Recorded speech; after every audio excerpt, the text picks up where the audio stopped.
네, 안녕하세요. 오늘은 의학용어 외우기 신경계 편 네 번째 영상입니다. 그럼 바로 문제를 풀면서 의학용어를 외워보도록 하겠습니다. 이제 첫 번째 문제는 중추신경 또는 말초신경 손상으로 근육 조절이 제대로 되지 않아서 생기는 말 더듬증을 무엇이라고 하는가입니다. 네, 정답은 다이스 알서리아 구음 장애입니다.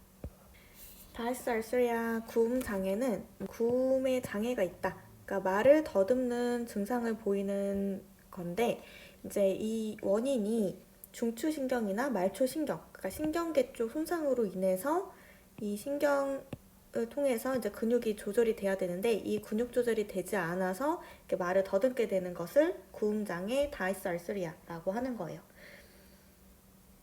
그래서 이 경우에는 이제 신경 손상으로 인해서 근육 조절이 되지 않는 거기 때문에 일단 그 말을 이해하거나 뭐 글을 읽는 거에는 이제 문제가 없는데, 단지 이 근육 조절이 되지 않아서 말을 더듬게 됐을 때 다이스 알서리아 구음 장애라고 하는 거고요. 이제 비슷한 것 중에 실어증이라는 것도 있는데, 우리 실어증은 의학용어로 아파시아라고 합니다.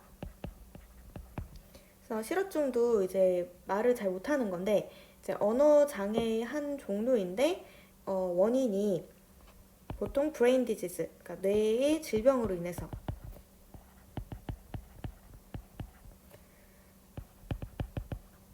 이 브레인 디지즈와 연관되어서 생기게 된 게 아파시아 실어증인 경우가 많습니다.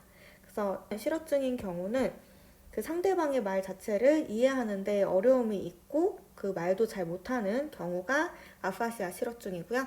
이제 우리가 문제로 봤던 다이스 알서리아는 이제 상대방의 말도 이해하고 글도 이해하고 그런 거 이해하는 데는 문제가 없는데, 이 신경 손상으로 근육 조절이 되지 않아서 말을 더듬게 되는 것을 다이스 알서리아 구음 장애라고 하는 거예요. 그리고 이제 추가적으로 좀 비슷한 단어들 몇 개만 더 보면은 이제 운동과 관련해서 운동을 못하게 되는, 복잡한 운동을 못하는 것을 우리가 운동실조증이라고 하고요. 의학용어로는 아타시아라고 합니다. 그리고 또 비슷한 걸로 아프라시아도 있는데, 아프라시아는 행위상실증이라고 하고요. 행위상실증 같은 경우도 뭐 운동 감각이나 그 운동 감각 장애는 없는데 이미 알고 있는 어떤 운동 동작을 못하게 되는 것을 이제 행위상실증, 아프라시아라고 하고요. 그 다음 또 기억상실이라고 하는 단어도 좀 비슷해가지고 같이 보면은, 기억상실은 엠네시아라고 합니다. 그래서 어떤 외상이나 뇌의 어떤 질환에 의해서 나타나는 어떤 기억상실을 엠네시아라고 하고요. 그래서 이렇게 비슷한 단어들까지 같이 한번 정리를 해주시면 좋을 것 같습니다. 네, 다음 이제 두 번째 문제는 혈액 속에 돌아다니는 고농도의 빌리루빈이 뇌세포에 침착이 되어서 발생하는 신경증후군을 무엇이라고 하는가입니다.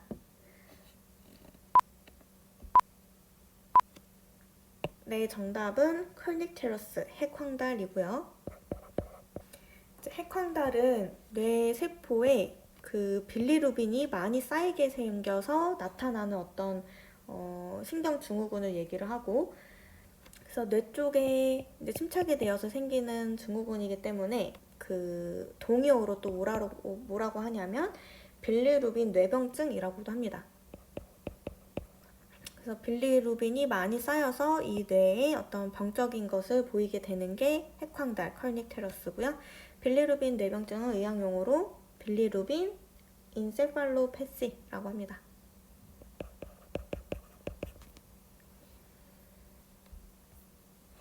다음 세 번째 문제는 뇌의 병변 또는 손상으로 운동과 자세의 장애를 보이는 임상증후군을 무엇이라고 하는가입니다.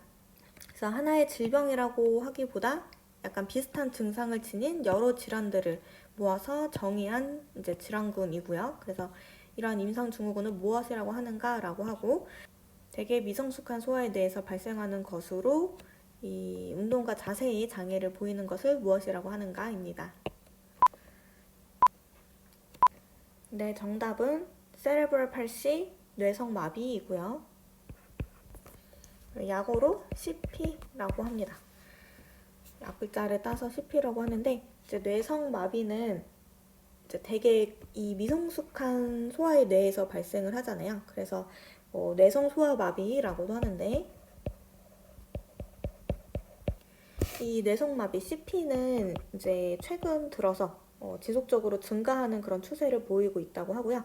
지속적으로 증가하는 원인으로는 우리나라가 이제 조산 같은 것이 늘어나면서 이러한 이유로 뇌 쪽에 어떤 손상으로 인해서 이런 운동 자세 장애를 보이는 거잖아요. 그래서 이 뇌성마비가 증가하고 있다고 하고, 그리고 우리 앞에서 배운 컬니체러스, 핵황달도 이제 원인이 되어서 이 뇌성마비를 일으킨다고 합니다. 그래서 앞에서 배운 핵황달 원인이 된다. 그래서 뇌성마비 CP는 태아나 이제 영아 쪽에 뇌에서 발생하는 어떤 손상으로 운동과 자세의 장애를 일으키는 질환을 이제 뇌성마비라고 하고요. 그래서 뇌성마비에 걸리면 이제 마비잖아요. 그래서 경직성 마비를 일으키는데, 소아마비 중에 또 비슷한 건 아니고 이제 소아마비 중에 이제 폴리오라고 하는 어떤 바이러스에 의해서 발생을 하는 소아마비도 있습니다. 그것을 우리가 척수성 소아마비라고 하고요. 그래서 척수성 소아마비의 그 원인균이 폴리오라고 하기 때문에 이제 의학용어로 폴리오라고 하고, 그리고 이제 인펜타일 파랄리시스라고도 합니다. 그래서 인펜타일이 소아고 파랄리시스가 이제 마비죠. 그래서 이 소아 쪽에 마비가 나타나는데, 그게 이제 척수 신경에 폴리오라고 하는 이 바이러스가 침투를 하면서 이제 발생을 하게 되는 거예요. 그래서 이 척수성 소아마비는 이제 유언성 마비로 이제 나타나고요. 아까 이제 뇌성마비 같은 경우는 이제 경직성 마비로 분류가 됩니다. 그래서 이제 척수성 소아마비 같은 경우는 이 폴리오라고 하는 바이러스에 의해서 이제 발생을 하기 때문에 이제 전염을 일으킬 수 있는 전염병의 종류고요. CP 같은 경우는 뇌의 손상으로 인해서 보통 생기기 때문에 전염력은 없습니다. 그래서 전염은 되지 않고, 그리고 이제 소아마비 이 폴리오 같은 경우는 바이러스에 의한 거기 때문에 지금은 백신이 있어요. 그래서 보통 이제 태어나면은 이런 백신을 맞게 되고, 그러면 이 척수성 소아마비를 이제 예방을 할 수가 있게 됩니다. 그 다음 4번 문제는 뇌의 신경세포 손상으로 손과 팔에 경련이 일어나고 보행이 어려워지는 질병을 무엇이라고 하는가입니다. 특히 뇌 부위에서 이제 운동에 필요한 신경 전달 물질인 도파민을 분비하는 신경세포가 지속적으로 파괴되어서 나타나는 퇴행성 중추 신경계 망성 질환을 일컫는 말입니다.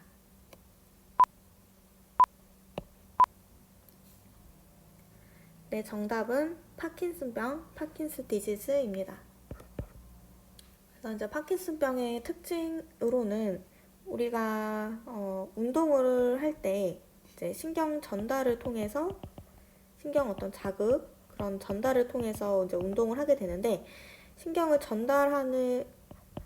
전달하기 위해서 필요한 이제 그 물질이 있어요. 그 물질 종류가 이제 도파민이라고 하는 물질이 있는데, 이 도파민이 분비되는 세포가 있습니다. 그래서 그 신경세포가 파괴가 되어서, 이게 얘를 만드는 이제 신경세포가 파괴를 하게 되면은 그 신경 전달이 안 되겠죠? 그래서 전달이 안 되기 때문에, 어떤 자극 전달이 안 되기 때문에 이런 운동과 관련해서 손과 팔에 경련이 일어나고 보행이 어려워지는 그런 증상들이 나타나는 거예요. 그래서 이 같은 경우는 보통 이제 노년에서 많이 이제 발생을 하고, 그래서 이제 퇴행성 중추 신경계 만성 질환의 하나라고 이제 불립니다. 그래서 이제 파킨슨 병에 걸리게 되면은 보통 약물 치료를 하게 되고요. 그래서 약물 그 종류 중에 이 도파민 물질을 그 도파민 물질과 비슷한 것을 이제 투여를 하게 되는데, 정확하게 얘기하면은 도파민의 그 전 단계 전구 물질 종류를 약제로 사용을 하게 되는 거예요. 그래서 그 전구 물질 이름이 레보도파라고 하는 그 약을 이제 투여를 해서 치료를 하게 되고요. 그래서 이런 걸로 약물 투여로 잘 이제 안 되면은 이제 두 번째 단계로 이제 DBS라고 하는 뇌신부 자극술을 하게 됩니다. 그래서 어떤 수술을 하게 되는데, 그래서 이 D가 이제 Deep Brain Stimulation이라고 해서 이제 Deep Brain이니까 뇌 신부, 뇌 깊은 곳에 Stimulation, 자극을 주는 어떤 수술을 하게 되고요. 뇌에 전기 자극을 줘서 손발 떨림 증상 등을 완화시키는 그런 수술입니다. 증상 완화를 시키기 위한 이제 처치고요. 그래서 파킨슨병에 걸리게 되면은 손과 팔에 경련이 일어나고 보행이 어려워지고 운동이 느려지고, 그리고 안정시, 안정하고 있는 시에 떨림 같은 것도 잘 느껴지고, 자세가 불안정한다든지 이런 여러 증상들을 보이게 됩니다. 그리고 이 파킨슨병을 앓고 있는 환자들의 경우는 어떤 특징적인 걸음걸이를 보이고 있어요. 그래서 뭔가 이제 보행이 어렵잖아요. 보행이 어려웠기 때문에 뭔가 걸을 때 넘어질 것 같이 걷는 파킨슨병만의 어떤 특징적인 그 보행 모습이 있습니다. 그래서 그런 걸로도 이제 확인을 할 수가 있고요. 그 다음 5번째 문제는 신경전달 물질 종류의 하나로 운동신경 말단에서 이제 분비가 되고, 운동신경 자극에 의해서 골격근의 수축을 유발할 수 있는 신경전달 물질은 무엇인가? 입니다.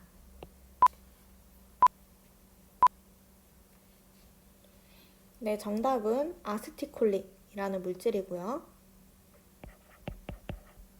우리 앞에서 이제 도파민이라고 하는 그 물질을 배웠죠? 신경전달 물질 중에 하나로 도파민을 앞에서 배웠는데, 이 5번째 문제에서 나오는 신경전달 물질은 아세틸콜린이라고 하는 물질이에요. 그래서 얘도 이제 운동신경 말단에서 이 아세틸콜린이 분비가 되어서 이 운동신경 자극에 의해 골격근의 수축을 할 수 있게 해주는 물질 종류입니다.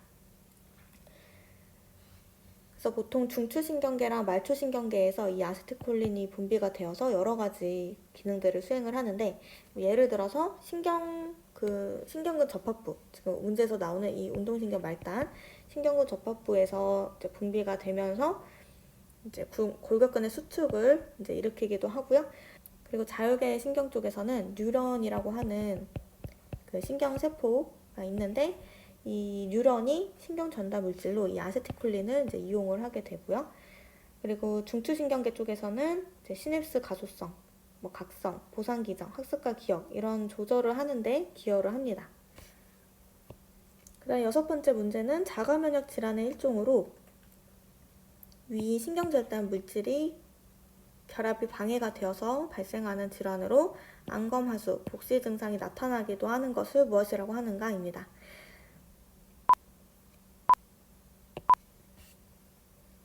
네, 정답은 중증 근무력증 마이아스세니아 그레비스라고 하고요.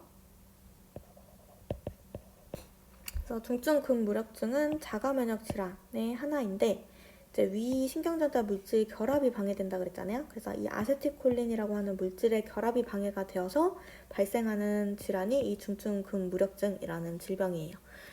그래서 중증 근무력증에 이제 걸리게 되면은 안검, 하수, 복시 이런 증상이 나타나고, 특히 안구 쪽, 얼굴, 혀 이쪽의 근무력부터 이제 나타나게 됩니다. 그래서 마이아스세니아 그레비스 중증 근무력증은 자가면역 질환 중에 하나이고, 그리고 아세틸콜린이라고 하는 신경전달 물질의 결합이 방해가 되어서 나타나는 이제 안구 쪽, 얼굴 쪽, 혀에 근무력이 나타나는 것을 중증 근무력증이라고 하는구나 라고 정리를 해주시면 됩니다. 그 다음 7번째 문제는 뇌의 신경세포가 퇴화되면서 발생하는 선천성 중추신경계 질병을 무엇이라고 하는가입니다.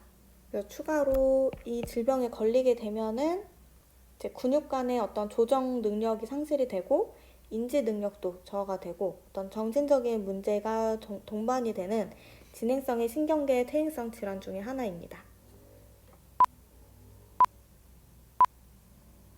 네, 정답은 헌팅턴 무도병, 헌팅턴스 디지즈라고 하고요.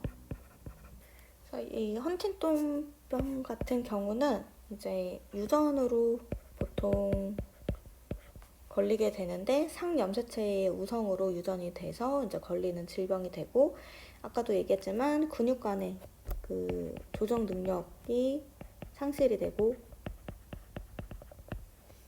인지 능력도 저하고 그리고 이제 정신적인 문제도 동반되는 이제 진행성의 신경계 쪽 퇴행성 질환 중에 하나입니다. 그리고 헌팅턴병을 우리가 이제 무도병이라고도 부르는데 이제 무도병에 뭔가 춤추다 뭐 이런 뜻이 있잖아요. 근데 이렇게 표현을 한 이유가 이 병에 걸리게 되면은 움직임 자체가 뭔가 불규칙적이고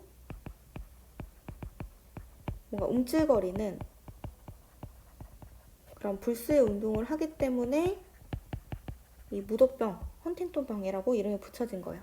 그래서 이러한 운동은 정상적인 운동 움직임이 아니죠. 그래서 비정상적인 운동을 이제 보이게 되는데 이제 불규칙적이고 움찔거리는 이제 자기가 의도하지 않고 마음대로 이렇게 움직여지는 그런 그 증상을 나타내는 질병이 헌팅턴병입니다. 그리고 이렇게 그 불규칙적인 그런 불수의 운동을 보이는 질병이 헌팅턴병 외에도 뭐 정신성 혼밥성 루푸스라든지 아니면 갑상선 기능 항진증에서도 이제 나타날 수 있는 어떤 증상이기도 하고요.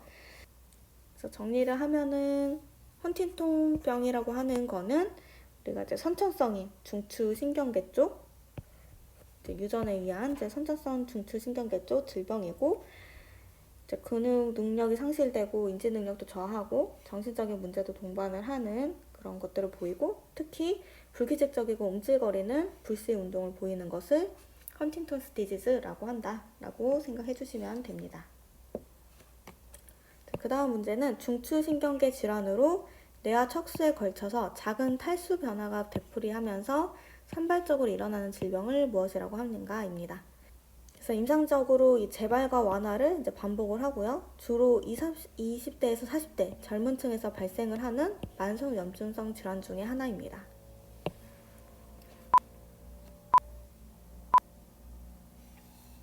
그래서 정답은 멀티플 스클레로시스, 다발성 경화증이고요. 그래서 이제 그 작은 탈수 변화가 되풀이돼서 이제 일어나는 질병이라고 하는데, 그래서 우리가 이제 탈수 그 변화에 의한 질병이다. 그래서 탈수초성 질환이라고도 부르고,